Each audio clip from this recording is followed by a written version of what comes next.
बच्चों, कैसे हो आप सब लोग।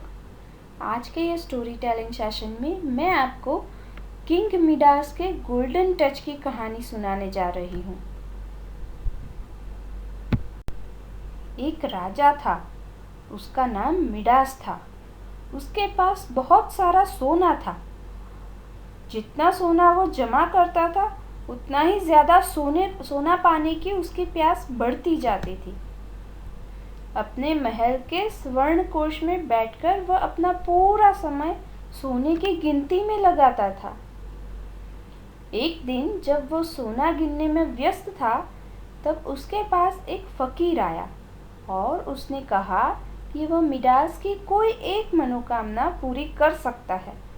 मिडास ये सुनकर बहुत खुश हो गया और बोला, मैं जिस चीज़ को छू लूं वो सोने की हो जाए। फकीर ने कहा, क्या तुम वाकई ऐसा ही चाहते हो? मिडास ने कहा, हाँ। फकीर ने कहा, ठीक है, ऐसा ही होगा।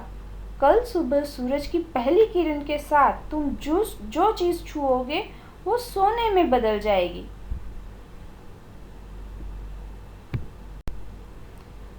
मिडास को लगा कि ये कहीं कोई सपना तो नहीं, ऐसा कैसे हो सकता है। लेकिन अगले दिन जब वो सोकर उठा तो उसने पलंग को छुआ और पलंग सोने का हो गया। उसके कपड़े, बर्तन, तलवार सब कुछ सोने का हो गया। उसने खिड़की से बाहर झांक कर देखा। उसकी प्यारी बेटी बाहर बगीचे में खेल रही थी। मिडास ने सोचा कि वो बाहर जाकर उसे अपनी करामाती शक्ति दिखाकर उसे खुश कर देखा। वो हर कोई चीज़ को छूकर बाहर जाने लगा। उसने एक किताब को छुआ, वो पलक झपकते ही सोने की बन गई, लेकिन अब उसे पढ़ पाना संभव नहीं था। वो नाश्ता करने के लिए बैठा, लेकिन जैसे ही उसने फलों को हाथ लगाया वो भी सोने के फल बन गए। पीने का पानी भी सोने में बदल गया। मिडास को बहुत तेज भूख लगी थी और सोना खाकर तो कोई पेट नहीं भर सकता। मिडास को समझ में नहीं आ रहा था कि वो क्या करे। इतने में ही उसकी बेटी भागती हुई उसके पास आई और इससे पहले कि मिडास जरा संभल पाता, उसने मिडास को गले से लगा लिया। मिडास को छूते ही वो भी सोने की मूरत में बदल गई। मिडास दहाड़े मारकर रोने लगा। उसे अपनी बेवकूफ़ी पर पछतावा होने लगा।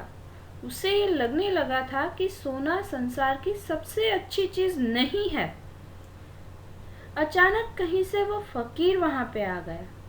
फकीर ने पूछा, मिडास, क्या तुम इतना सारा सोना पाकर खुश हो? मिडास ने कहा, नहीं, मैं संसार का सबसे दुखी मनुष्य हूँ। फकीर ने पूछा, क्यों? तुम्हारे पास तो अब सब कुछ सोने का हो गया है।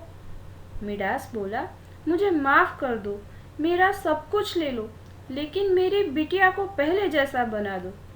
मैं उसे ही सबसे ज़्यादा प्यार करता हूँ, सोने को नहीं। फकीर ने कहा, ठीक है मिडास, तुम समझ गए हो कि सोना संसार की सबसे कीमती वस्तु नहीं है। ये कहकर फकीर ने अपने मंत्र को उल्टा कर दिया और मिडास की बाहों में उसकी प्यारी बिटिया पहले की तरह खेलने लगी और उसने कभी न भूलने वाला सबक भी सीख लिया।